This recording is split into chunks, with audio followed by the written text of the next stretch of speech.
young reporters over there. Hey, Sean. My daddy calling me. Call your dad, bro. Well, Coach, how you doing? You see what I'm You got doing? hot mics, too, man. What's up, Coach? I'm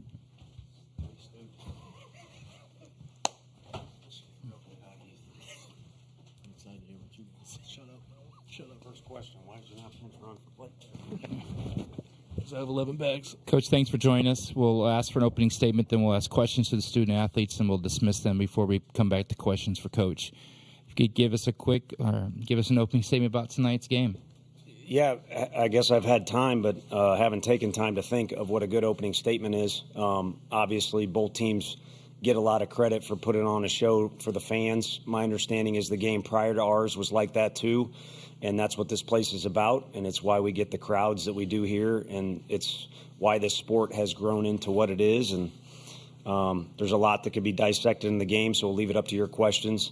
Just the one thing that I haven't shared with the team, but I share with these guys is we hit BP early, and we had a lot of downtime in kind of a holding room or a makeshift locker room.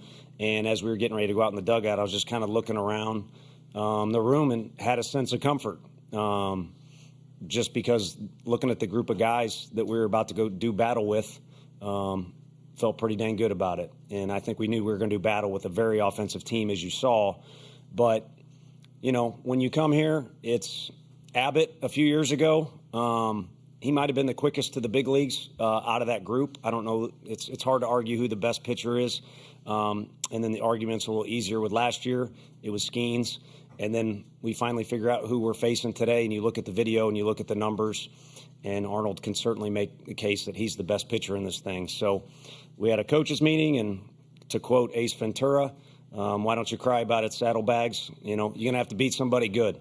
So our guys toughened up pretty good there. There was no game plan other to compete, and they did a good job there. So. Okay, we'll open questions for the student athletes. First question right here. Clinton Yates, ESPN. Christian, I mean, heck of a night, second cycle ever, and for the last time it happened was in the 50s. You know, what's your mindset in a situation like that in terms of what you felt, and what was that last day be like as well when you guys really needed it and you seemed locked in? Throughout the whole game, you know, the only mindset I have is to win. You know, get on base for my team, set the tone. You know, I have really good hitters behind me, so I just want to get on for them. So really, to be honest, didn't really know I did it. I was just so hyper-focused on, you know, winning and just that next task. And I guess talking about that last AB, you know, just want to fight, you know, down to my last strike there with 2 outs. Just want to fight. You know, it's a battle. Me versus him, mano a mano. And, you know, I guess I won that one. Here we're going to go right 1, 2, and 3. Jackson Reyes, the Omaha World Herald. Can you guys just talk about, you know, maintaining that belief throughout? You know, you guys were getting guys on base, but it wasn't really getting scored or runs across the board, and then you get to that 8th and 9th, and you guys come back and win it. I'll lead us off. You know, we talk about it, you know, all the time in the locker room, you know, in the dugout. You know, we believe in each other day in, day out, and we know that, you know, all we have to do is pass the torch to the next person. And I said it earlier, but the group out there, you know, we've played a lot of games together. So there's that certain comfort between us and knowing, you know, my brother has my back at all costs. So when you go out there and have that, you know, good things can happen, like tonight. Dylan and Blake, you want to chime in on that? I thought that was pretty good what Simo said. Well done. Dylan. Good there. Front. Jake McKeever, College Baseball Central. Blake, you had the 2-2 check swing. Can you walk us through that? And then how did you kind of readjust and get that big hit in the 9th? It was a check swing, and I didn't go, and I kept battling after that. So, I mean, just kept battling, and that was the result. Jake Mintz, Yahoo Sports.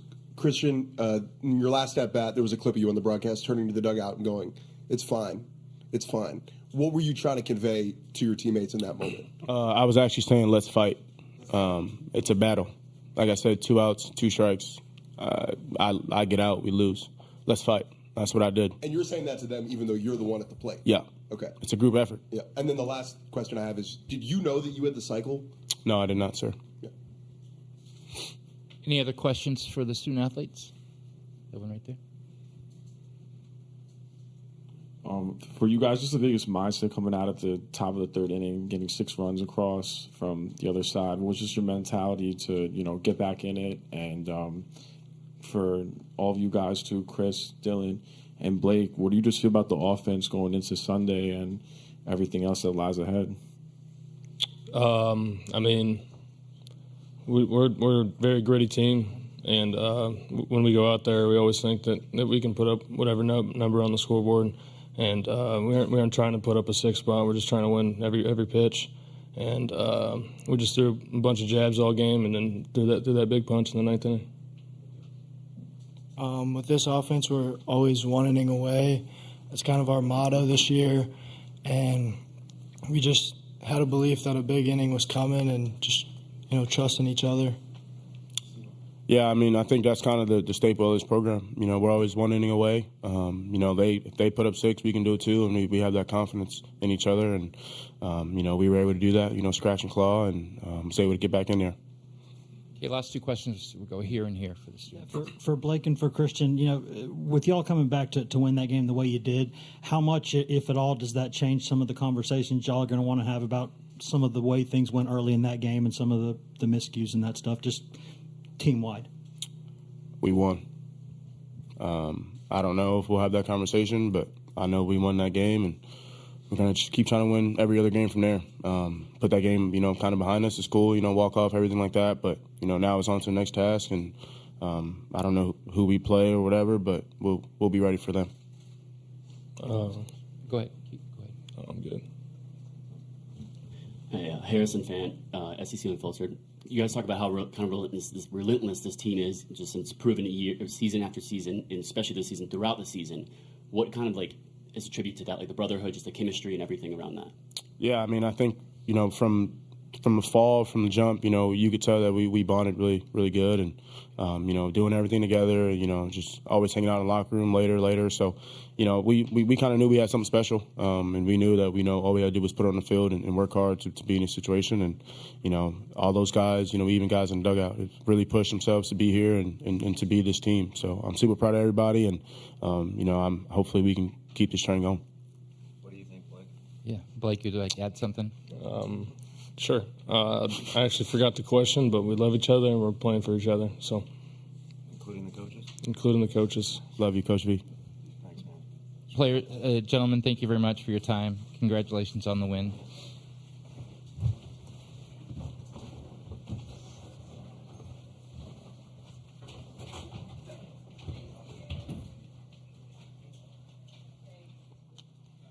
Okay, we're going to open questions for Coach right here. We'll start here right in front.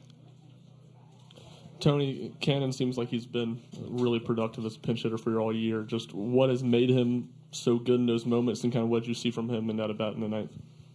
Yeah, I think it's a little bit of a backwards answer, but I think it's what he's capable of. With the nature of his position and also what we think his strengths are, it's kind of a catch-22. It's, we've got an opportunity to put you in the game, but hold on, we want to put you in the game when the fire is burning hot. So that could be really frustrating for a young guy, even more frustrating for a guy that kind of envisions a Pete Rose, George Brett style of attacking the game, which he truly does. But for this team in particular, it's what his role is and what it needs to be. And it's a good chance he'll catch before our time is done here. There's a great chance that he'll have to be patient again for that next situation. But I think what you're seeing is what he's fully capable of. And it kind of embodies what these guys are talking about. I mean, I know they're trying to answer correctly, and they're really good dudes when they're not on the field. They're very competitive on the field. But what they're talking about, kind of brotherhood and throwing around those words, is Peebles has accepted his role. And I could go on and on down the list. Snead gets the win tonight. There's times we've taken the ball from him. There's times where he's sore, but he wants to take the ball. I mean, it's been a good group as far as all that stuff goes. That lineup turned over, and you have a runaround, and Christian and Blake are coming up in a 2-run game. What is that confidence level like for you? And as those counts go to full, is there a tension, or does the confidence outweigh that for you? See, I thought Simo was telling me to calm down. KT told me to calm down about 4 times. I had a bunch of dirt in my hands at one point. So I think I was the least composed out of that group. But I assure you that I was confident. We just talked about getting on base, and yeah, it's nice to turn over the lineup. And Christian Moore was a man on a mission tonight, so you'd like to see him get up to the plate. But honestly, in that situation, what the conversation is let's just make sure we get one base runner, and then I feel like our lineup is capable. I mean, tonight I don't think Cal had much to show for it, and then one of those regional or super regionals games, Cal almost kind of took over, and then we could go, each guy through the lineup and talk, similar fashion. We're gonna go 1, 2, 3. And back here. Colin Wilson with the Action Network. Tony, when you came out of the dugout in the top of the ninth, none of us knew why you did. Can you explain what happened? How'd you come out of the dugout? Just the balk call. Again, a lack of composure, but it kind of had some history to it. That was something that we saw earlier in the game. And to be honest with you, if you go back and watch the video, we've got other guys, in my opinion, that were guilty of it on our side too. And then, my feeling was it was arbitrarily called, out of the blue. And I haven't talked to those guys. Typically, the umpires will, give an infielder, hey, tell that guy he needs to stop. So maybe that was the case. Maybe they warned him, and he still didn't come completely set. But we felt like we were in a situation, especially with a runner at third, where that didn't take place. And, I guess just kind of a competitive situation. I mean, again, coming into the game with Arnold, you watch the video, you want 90 feet any way you can possibly get it. So just kind of a build up to that situation. But, it's what he did, and there was kind of calls that went back and forth for both teams. Jackson Reyes, the Omaha World Herald. So Chris leaves the game early in the first inning. Can you just talk about what you saw from your bullpen, and outside of that third inning, just their ability to be resilient on the mound? Yeah, that bothers me that he came out of the game that quick. It would have been interesting to see how things would have taken place if the first play was tricky. It's a different field. It's a gorgeous field, but it's a different field, and I don't know that I managed our practice time as well as I needed to yesterday. I mean, you don't get much time to get used to it, and they cut it. So it's not like our guys weren't focused. I promise you we coach, but it looked like we were disorientated in some of those situations. And Stom was throwing the ball very well. And as soon as I took one step out of the dugout, I'd have to look at the video. I forget what he said, some sort of phrase. I don't even think there was a cuss word in there, but he was as frustrated as I was that we had to take him out. But then each guy after that just kind of did what they had to do. I mean, those are more walks than you're typically going to see out of a Coach Anderson pitching staff. They're very dangerous in the lineup. There's some plays that we could have made behind them. All in all, it was a hot mess. But it's not going to be pretty. It doesn't have to be pretty this time of year. You just got to keep fighting. All the way in the back. Tony, you've talked about your first two teams that came to Omaha and maybe those first two games not playing like themselves. Did you see that early on from No. this bunch, and what allowed this bunch to maybe overcome some early mistakes and pull out this type of win? No, I felt like pregame, we tried not to rush anything. Probably the better way to do it. I've been guilty of doing that in the past. Like I said, we had some bonus time.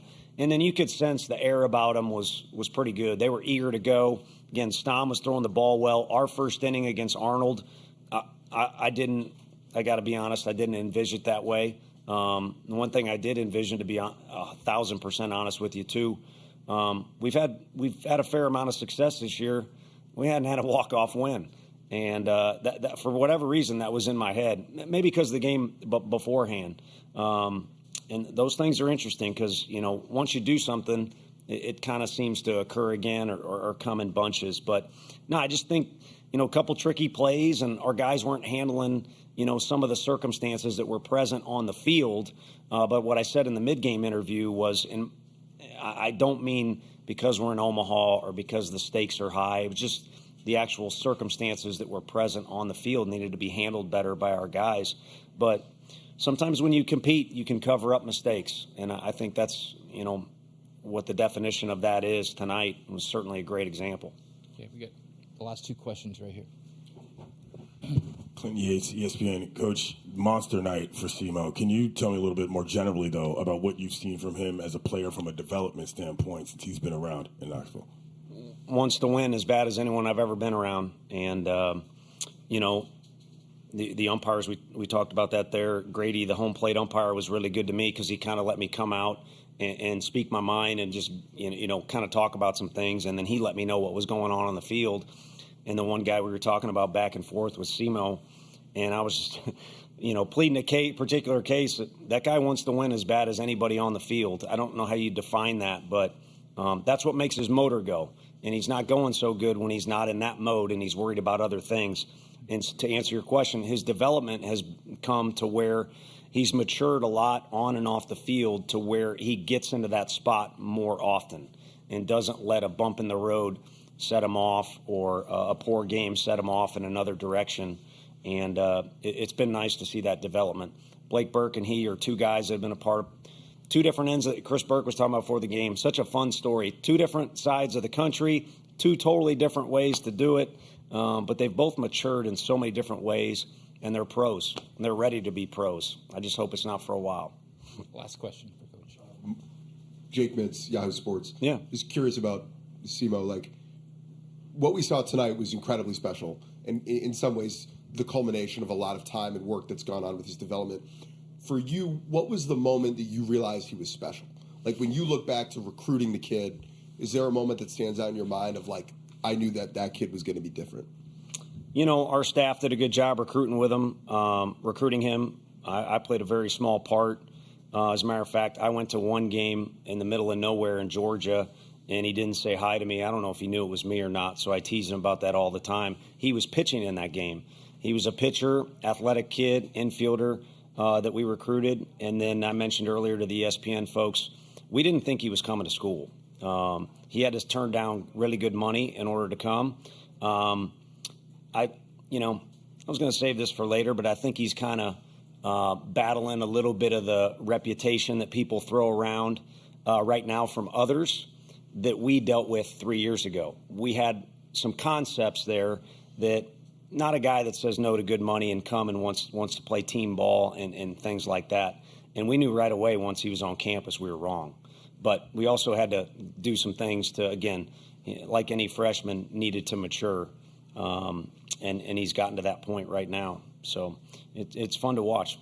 Have you ever seen a home run like the one he hit today? From anybody? To be honest with you, a couple similar at our park, but I would say the more unique thing was the reaction from some of the guys in the dugout. When you impress your teammates that way, where it's kind of like a Sean Kemp for old enough people in the room, like a Sean Kemp dunk, and you got everybody, on the bench going crazy. That was kind of the reaction in the dugout. Coach, congratulations on the victory, and thank you for your time. Thank you all.